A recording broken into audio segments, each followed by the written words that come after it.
Nós estamos hoje então na nossa terceira mensagem a respeito do Deus que se revela. Como nós lembramos no momento da oferta, já vimos que Deus se revela em Cristo, que Deus se revela na criação, e hoje vamos ver o Deus que se revela na palavra. Meu chamado para o ministério, ele foi mais ou menos assim. Eu estava voltando para a igreja, depois de um tempo longe dos caminhos do Senhor. Eu era relativamente jovem, tinha os meus 26, 27 anos por aí. Estava bem financeiramente, afinal de contas eu era um jovem sem muitas responsabilidades e com um bom emprego. Estava bem financeiramente, estava com uma nova namorada, a Marcela, que hoje é minha esposa, já com vistas para o casamento. E foi aí que de repente, não mais do que de repente, aconteceu um chamado para o ministério pastoral. E aí como é que você reage, né? O que é que eu deveria fazer? Será que de fato eu deveria abrir mão da segurança que um emprego público ele pode dar? Será que eu deveria colocar um namoro que estava indo bem, já com vistas para o casamento em risco? Será que eu deveria colocar esse namoro em risco? Porque afinal de contas, podia ser que a minha namorada não desejasse ser esposa de um pastor. Será que eu deveria ir para o seminário logo após o casamento? E foi de fato o que aconteceu. Eu me casei em dezembro e em janeiro eu estava dentro de um seminário, um estudo desgastante. O que é que eu deveria fazer? Todos nós nos deparamos na vida com algumas situações em que nós necessitamos de direção quanto ao que nós devemos fazer ou o que nós devemos agir.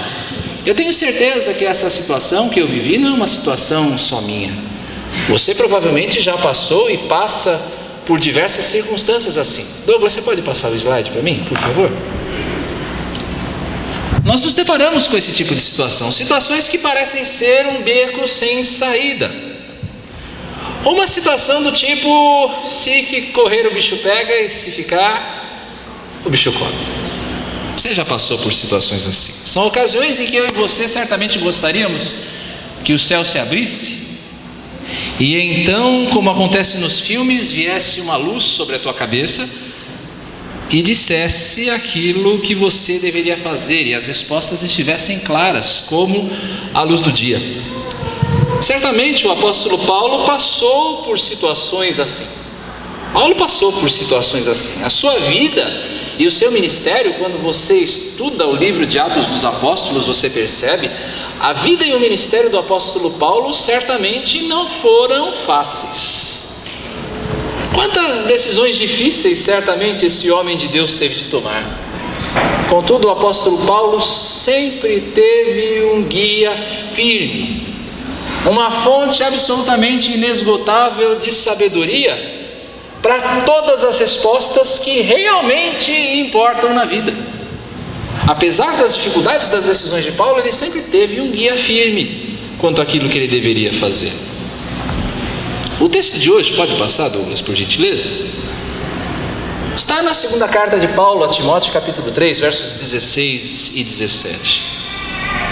2 Timóteo é, segundo a tradição, as últimas palavras registradas pelo apóstolo Paulo, antes que ele fosse, mais uma vez digo, segundo a tradição, porque a Bíblia não diz isso, antes que ele fosse decapitado em Roma. 2 Timóteo, então, seriam estas últimas palavras do apóstolo Paulo. Paulo, ele está se dirigindo a um jovem pastor. Talvez Timóteo já não fosse tão jovem aqui nessa fase, mas ainda assim Timóteo era um jovem pastor, um homem fiel, dedicado a Deus. O retrato que nós temos de Timóteo é esse na Escritura, um homem dedicado a Deus, mas de um caráter talvez tímido, alguém que pudesse se intimidar diante de situações difíceis, da perseguição, diante das dúvidas do ministério, das dificuldades do ministério. Então Paulo, como um pai, ele chama Paulo chama Timóteo diversas vezes de seu filho na fé, Paulo, como um pai, ele vai dar a Timóteo estímulo e instrução. Sendo estas, segunda carta de 2 Timóteo, as últimas palavras, as últimas instruções de Paulo a um filho amado, qual a importância você acredita que o apóstolo dá a estas palavras? Paulo vai falar num tom bastante intimista, e esse é o tom da carta, a segunda carta a Timóteo, um tom bastante intimista daquilo que lhe é mais caro, aquilo que Paulo mais prezava, aquilo que era o centro da sua fé. Paulo então está mostrando para Timóteo o que realmente importa na vida, nesta carta. E ao falar das Escrituras, e certamente as Escrituras, a Bíblia, era algo caríssimo ao apóstolo Paulo, ele vai dizer justamente essas palavras de 2 Timóteo 3, 16 e 17. Pode deixar, volte. Obrigado. Toda a Escritura é inspirada por Deus e útil para o ensino, para a repreensão, para a correção, para a educação na justiça, a fim de que o homem de Deus seja perfeito e perfeitamente habilitado para toda boa obra. Agora sim.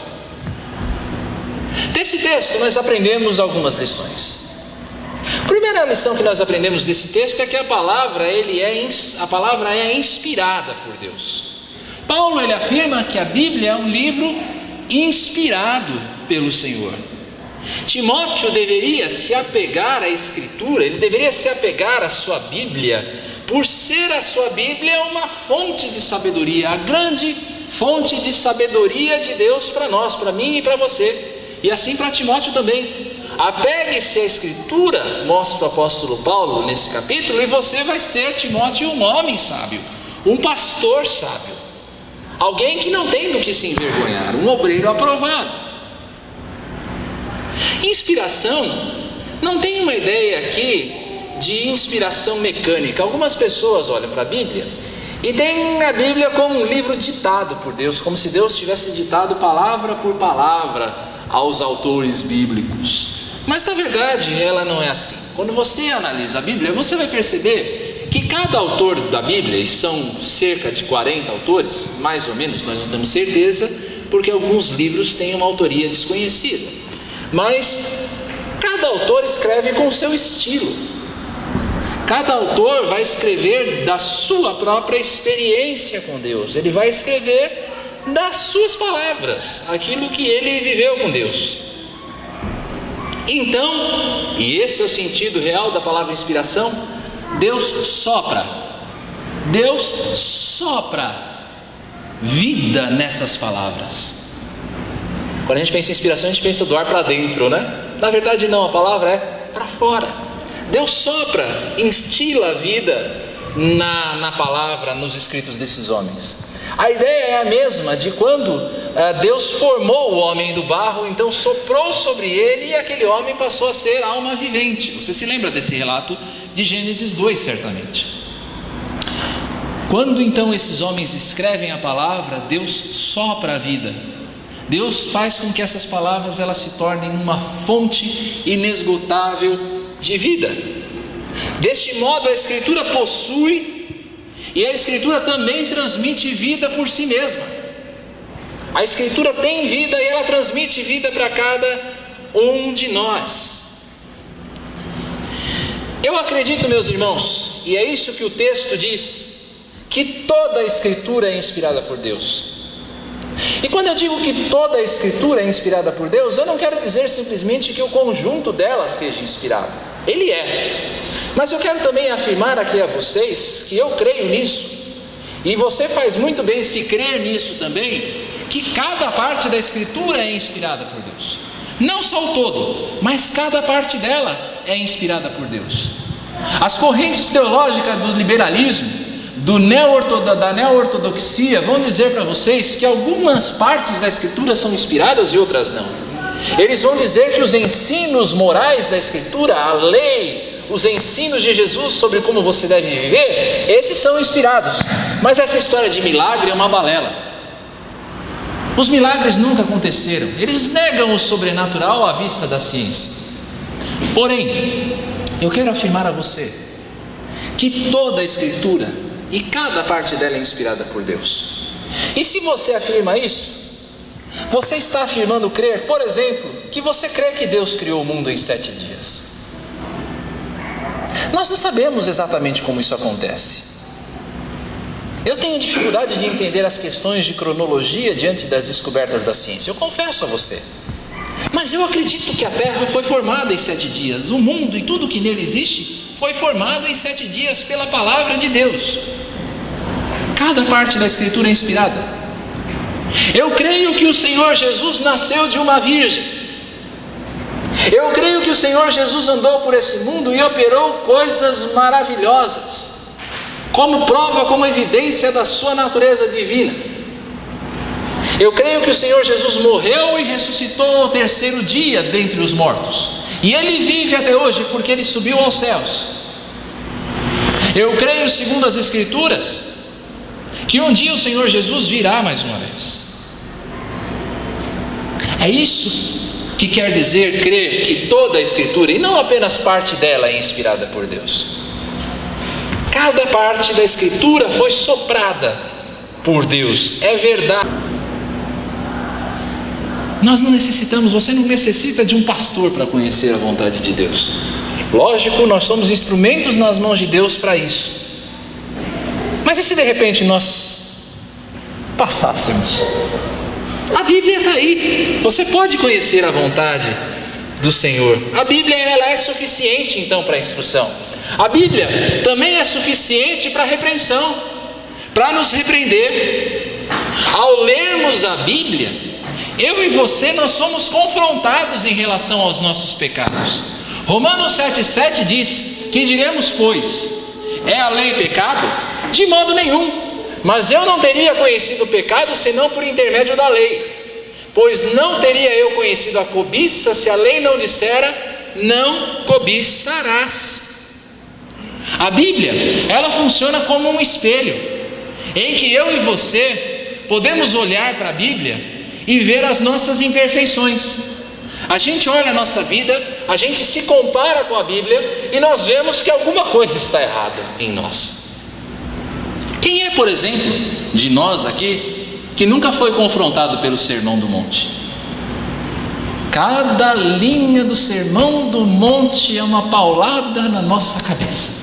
Pelo menos na minha é assim. Cada linha do Sermão do Monte é um tapão que Deus amorosamente nos dá para a gente saber que nós precisamos melhorar. Nós precisamos de correção, nós precisamos ser repreendidos. Você pode até mesmo virar as costas para a palavra. A palavra confronta você, você vê o seu erro nela. E aí você pode até dizer: bom, eu não quero dar ouvidos a isso, eu vou virar as costas, fecho a Bíblia e vou fingir que eu nunca li ou nem ouvi isso. Mas o fato é, a Bíblia nos convence de uma maneira inescapável que eu e você somos pecadores. Se você vai dar ouvidos a isso ou não é uma outra questão, mas que quando você olha para a Bíblia, a convicção é de que há algo muito errado com você. Isso é inescapável. A Bíblia também, ela é útil para corrigir e educar na justiça, para correção e educação na justiça. A Bíblia, ela não mostra apenas aquilo que é errado. A Bíblia vai mostrar também qual é o caminho certo a seguir. Não só aquilo que você faz de errado, mas aquilo que você precisa fazer de certo. Ninguém pode viver santidade, santificação real, à parte das Escrituras. Se você não conhece a Escritura, você não pode viver uma santificação real. As Escrituras provêm para nós o caminho do arrependimento. Eu não sei se você conhece a história do rei Josias, mas o rei Josias viveu num tempo de grande impiedade. O templo estava destruído, e quando então o rei Josias ele ordena que o templo comece a ser reconstruído, é encontrado o livro da lei. Estava perdido, a Bíblia estava perdida no tempo do rei Josias. Então ela é reencontrada no meio dos escombros. O escrivão então lê para o rei, e aí vem 2 Crônicas 34:19. Tendo o rei ouvido as palavras da lei, ele rasgou as suas vestes Isso é um sinal de arrependimento, isso é um sinal de luto, de pranto. Porque o rei ficou convencido do seu erro e ao mesmo tempo ele entendeu aquilo que ele deveria fazer. Assim é a Escritura. Ela nos coloca no caminho certo.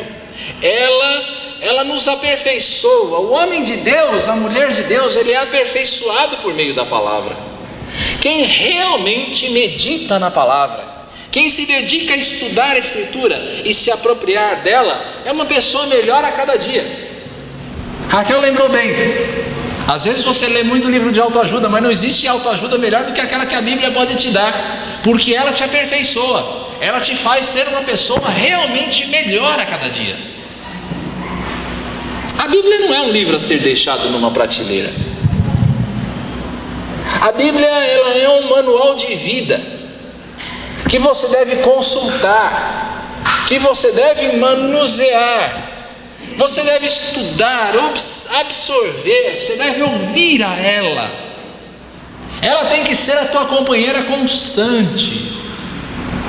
A Bíblia é útil. O texto também nos mostra que a Bíblia, ela tem um fim proveitoso. Um fim proveitoso. Ela não é apenas útil. Qual o objetivo de Deus? Você acha, você pensa? Qual era o objetivo de Deus quando Ele se revelou na Bíblia? Por que você acha que a Bíblia foi escrita? Deus inspirou esse livro maravilhoso para mim e para você. Qual era o objetivo de Deus? Você acredita que a Bíblia foi um livro escrito para fazer você feliz? Ou que a Bíblia foi escrita para garantir boa saúde a você? Você acha que a Bíblia foi um livro que foi escrito para você ser bem sucedido na vida? Qual dessas três alternativas você marcaria? Marque as três. Ela foi escrita para isso, para que você fosse feliz, você tivesse boa saúde, você fosse bem sucedido. Mas o propósito maior do Senhor não é esse. O propósito maior, a finalidade maior do Senhor, ao nos dar, ao se revelar por meio da palavra, é nos aperfeiçoar pessoalmente, é fazer com que você seja aperfeiçoado, você seja perfeito. E não somente isso, mas também equipar você para o serviço que Ele te deu. Abra por favor a sua Bíblia agora em Efésios capítulo 4, versos 11 a 16. Efésios capítulo 4, versos 11 a 16.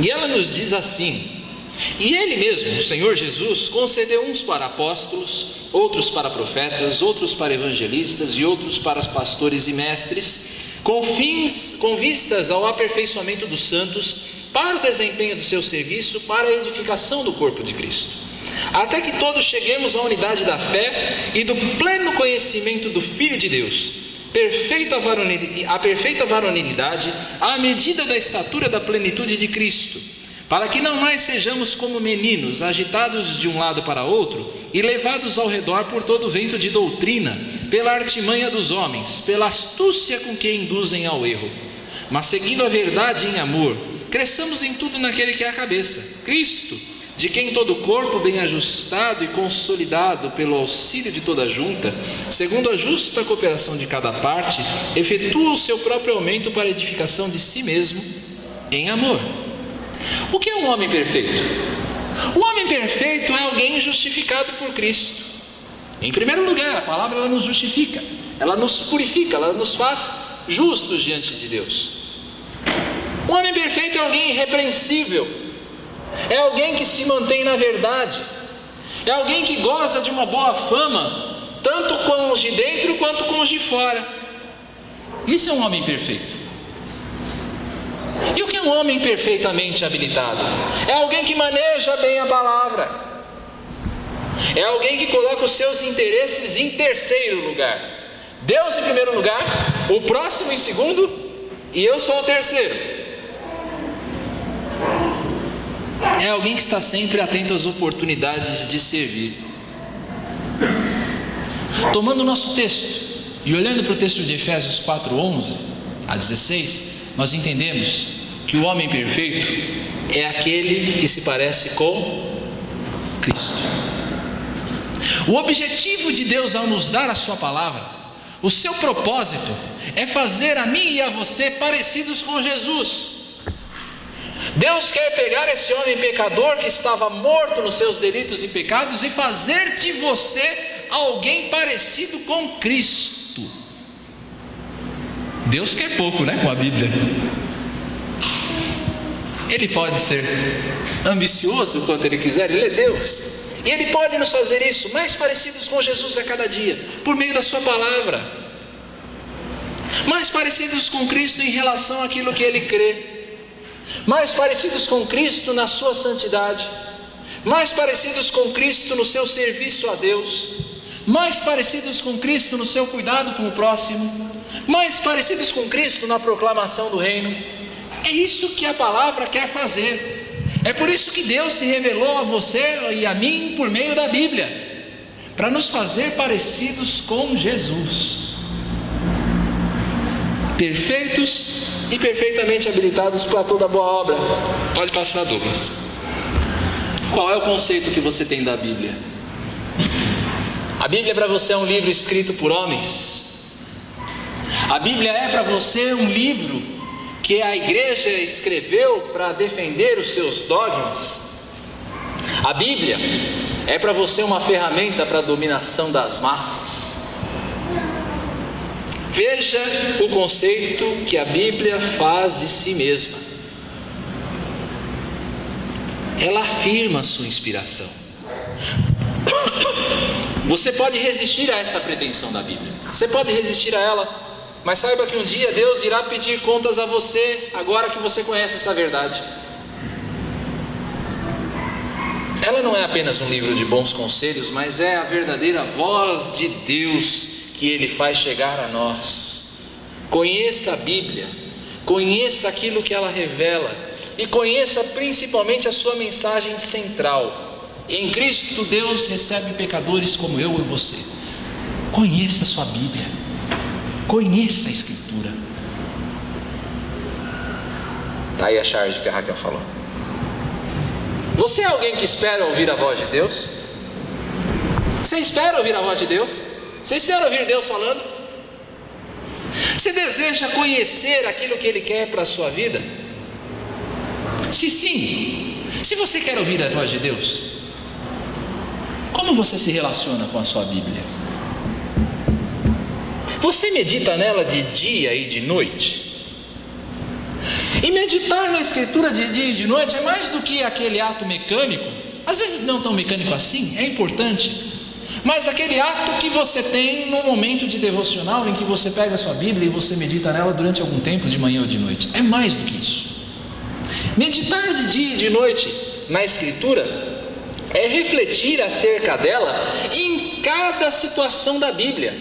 É você usar a palavra de Deus como um filtro quanto a como agir ou em que você deve ser transformado. Meditar na palavra de Deus, ouvir a voz de Deus por meio da Escritura, é você formar um estilo de vida baseado numa simples pergunta: o que Deus deseja que eu faça? Você pode repetir isso? O que Deus deseja que eu faça? Em nome de Jesus, que essa seja a sua reflexão todos os dias, a cada instante do seu dia. Diante das decisões que você quer tomar, que você precisa tomar, pergunte: o que Deus quer que eu faça? Quanto você conhece da sua Bíblia? Se ela é toda verdade de Deus, será que não vale a pena você conhecer mais dela? Sim, porque só você conhecendo mais dela é que você vai ter as respostas para o que você quer, para o que Deus quer que você faça. Se ela é toda a verdade de Deus, você precisa conhecer mais dela. Para isso é preciso você investir tempo e energia. Charles Spurgeon já disse, há muito tempo atrás, de que a Bíblia ela não dá o seu fruto ao preguiçoso. A Bíblia não dá o seu fruto ao preguiçoso. Você precisa investir tempo e energia. Deus dá a você diversos instrumentos para esse fim de você conhecer mais a Bíblia. Você tem uma vantagem que muitos cristãos ao redor do mundo não têm. Ouça bem isso. Você tem uma vantagem que muitos cristãos ao redor do mundo não têm. Levante a sua Bíblia por um instante. Você tem um exemplar da Escritura na tua mão. Tem muito crente por aí ao redor do mundo que não tem esse privilégio.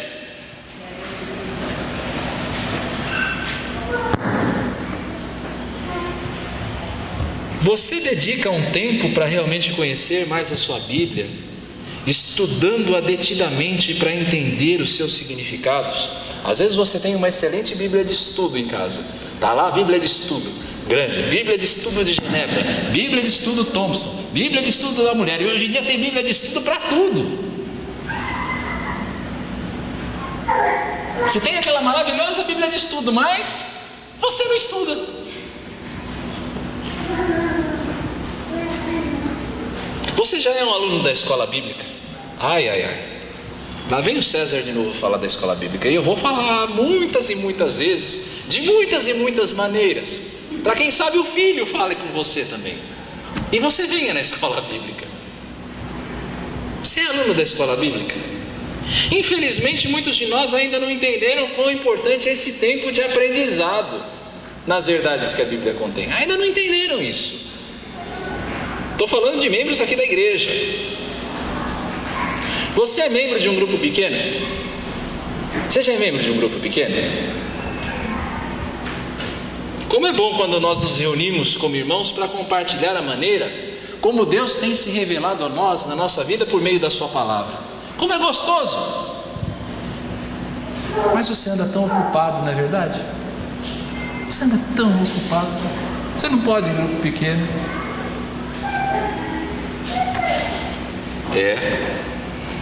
Como é que você tem lidado com a convicção de pecado que a Bíblia te dá? Quando a Bíblia te convence do seu erro, você procura mudar?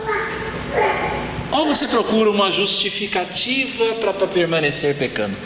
E vamos dizer, nós somos tão habilidosos nisso. A Bíblia mostra que a gente está errado, mas a gente diz: olha, Senhor, mas eu faço isso porque... E a gente quer ser mais assim, sábio com a nossa própria vida do que Deus é. Deus está dizendo, querido, você precisa mudar. E aí você diz: Deus, eu não preciso mudar, sabe por quê? Porque o jeito que eu faço é melhor. Pretensioso.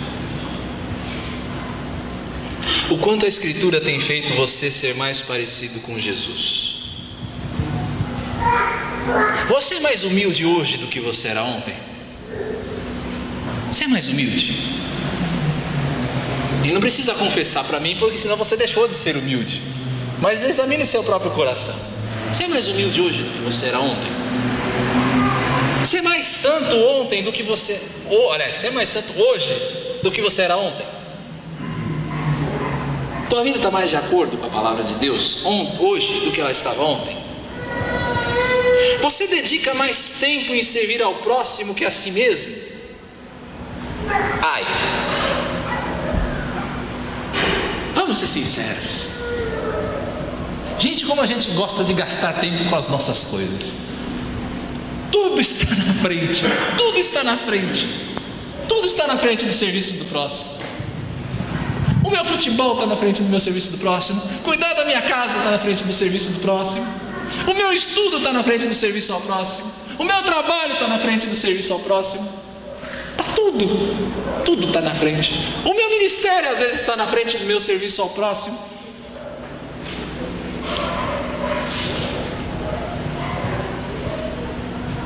Como igreja, nós devemos nos apegar à verdade da Escritura. E ao refletir nisso, meu coração doeu em relação a mim mesmo. Você sabe qual é a grande tragédia do nosso dia? A grande tragédia da igreja dos nossos tempos. A grande tragédia da igreja dos nossos tempos não é um neopentecostalismo, como alguns dizem. A grande tragédia dos nossos tempos não é nem o secularismo, essa coisa do mundo entrando pelas portas da igreja. Essa não é a raiz do problema. A grande tragédia da igreja do nosso tempo é que a igreja colocou a Bíblia de lado. Nós substituímos a Bíblia por um monte de coisas e tiramos a Bíblia do centro, de onde ela deveria estar. Os nossos crentes já não a leem mais. Os nossos crentes já não leem mais a Escritura. Tem alguns que leem, graças a Deus por isso. Mas isso fica evidente às vezes com algumas perguntas que a gente faz, e a gente percebe o quão pouco a igreja conhece da sua Bíblia.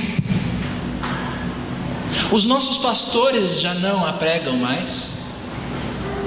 Eles pregam autoajuda, eles pregam como é que você pode ser melhor pai, melhor mãe, melhor empregado, como você pode ser feliz, mas a Escritura, o Evangelho, aqueles que deveriam obedecê-la preferem fazer-se surdos e ouvir a cultura que os cerca. É importante ouvir a cultura, no entanto, a cultura não pode tomar o lugar da palavra. Não é a cultura que determina a Escritura é que determina a cultura. Não há verdadeiro avivamento sem a Bíblia, queridos. A gente fica clamando: Deus manda um avivamento para Atalaia, Deus manda um avivamento para a minha vida, Deus me dá um avivamento nesse país. Ou a ideia ridícula de que o Brasil está vivendo um avivamento. Não está e nunca esteve. Não existe avivamento sem Bíblia.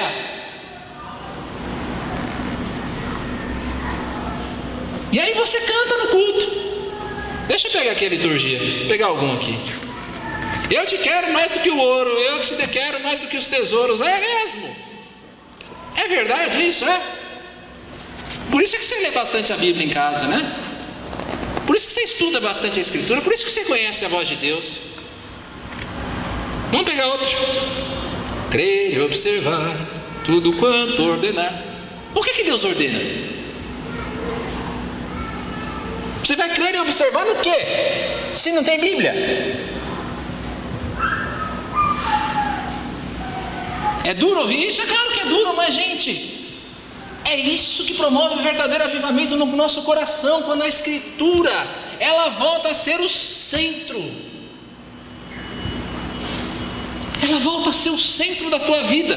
Se você não tiver nesse livro o centro da tua vida, você não tem nada. Você é um crente mirradinho, fraquinho, que o diabo vem e passa a rasteira.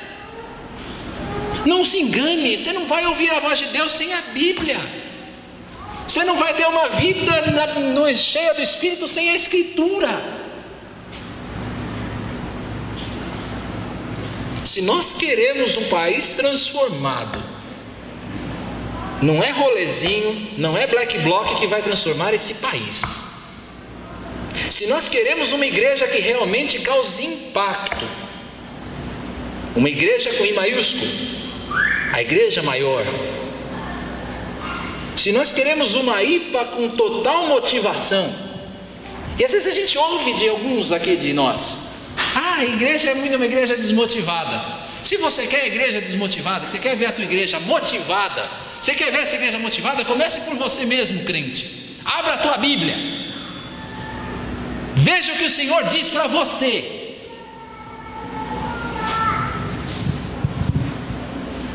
Só há um caminho, é uma nova consagração de cada um de nós, eu inclusive, a palavra de Deus, na esperança de que mais uma vez a voz de Deus se faça ouvir nos nossos arraiais. Vamos orar? Amado Senhor, diante da Tua palavra, diante da constatação de que ela é toda inspirada, útil, Senhor, e tem uma finalidade proveitosa, Senhor, nós só podemos nos humilhar no pó e na cinza, Pai querido, ao reconhecer o quão pouco nós valorizamos a nossa Bíblia. Pai, concede que nós amemos a este livro mais do que toda a nossa vida, Senhor, porque a nossa vida só tem sentido, nós somente seremos realmente felizes e bem-sucedidos se nós nos apegarmos firmemente às verdades da Tua Palavra. Não há outro caminho, Senhor. Senhor, faz dessa igreja uma igreja que ame a Tua Palavra, uma igreja que medite nela de dia e de noite, que tenha aquele momento gostoso de devocional, Senhor, de estudar a Tua Palavra, de se apropriar das verdades dela. Senhor, que nós aprendamos mais uma vez a valorizar a nossa escola bíblica. Pai, como a escola bíblica tem sofrido nos últimos tempos. As pessoas já não querem mais aprender da palavra, Senhor. E o resultado que a gente vê é uma igreja fraca, é uma igreja que é arrastada por todo o vento de doutrina, que o diabo vem e faz a festa nos nossos arraiais, Senhor. Senhor, faz a Tua voz ouvida mais uma vez no nosso meio, não pelo abrir de revelações extraordinárias, pelo abrir dos céus, mas que a gente abra a Tua Palavra, porque o Senhor se revela por meio dela, Senhor. Aperfeiçoa-nos, ó Deus, por meio da Escritura. Nós te pedimos, ó Pai Santo, em nome do Senhor Jesus Cristo. Amém.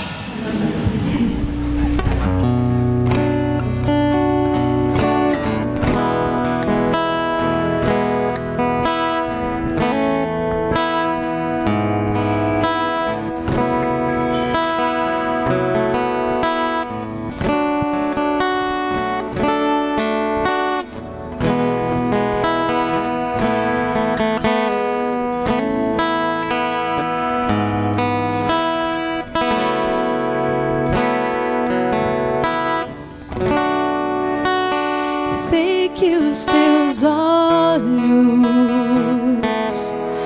sempre atentos, permanecem em mim.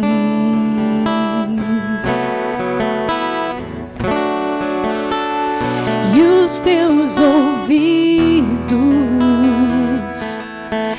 estão sensíveis para ouvir meu clamor. Posso até chorar, mas a alegria vem de manhã. És Deus de perto e Deus de longe, nunca mudaste. Tu és fiel,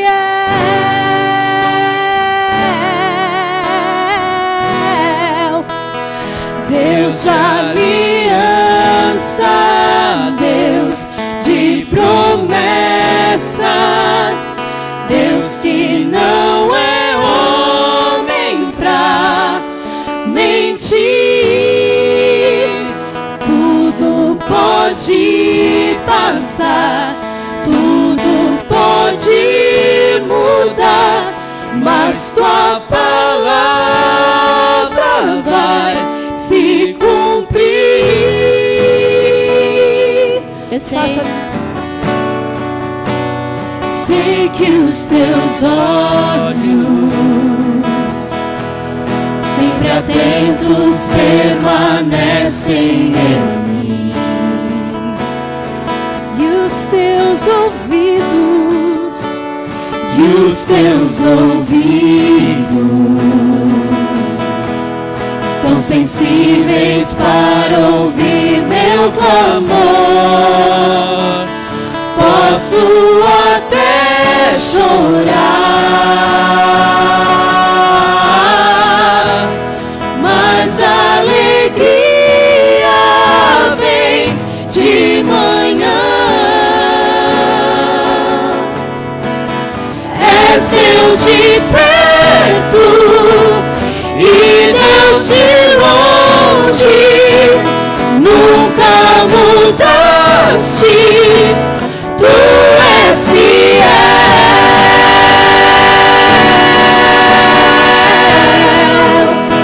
Deus de aliança, Deus de promessas, promessas, Deus que não é homem pra mentir. Tudo pode passar, tudo pode mudar, mas tua palavra vai se cumprir. Posso enfrentar o que for, eu sei quem luta por mim. Seus planos não podem ser frustrados. Minha esperança está nas mãos do grande eu sou. Meus olhos vão ver o impossível acontecer.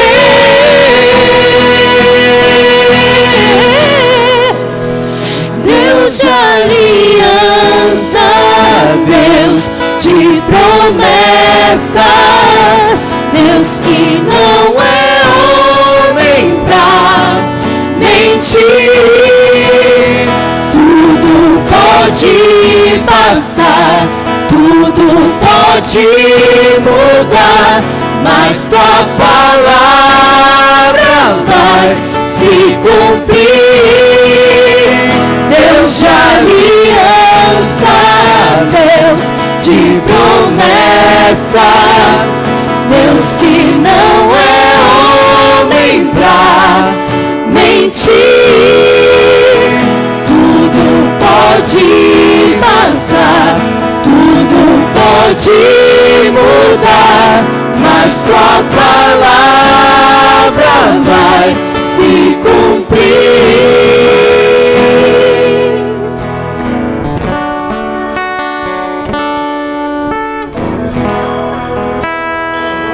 E que a graça do Senhor Jesus Cristo, o maravilhoso amor de Deus o Pai, a comunhão, a consolação do Espírito Santo estejam com vocês, amada Igreja Atalaia, e com todo o povo de Deus espalhado pela face da terra, hoje e para todos sempre. Amém.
Deus de promessas, Deus que não é homem pra mentir.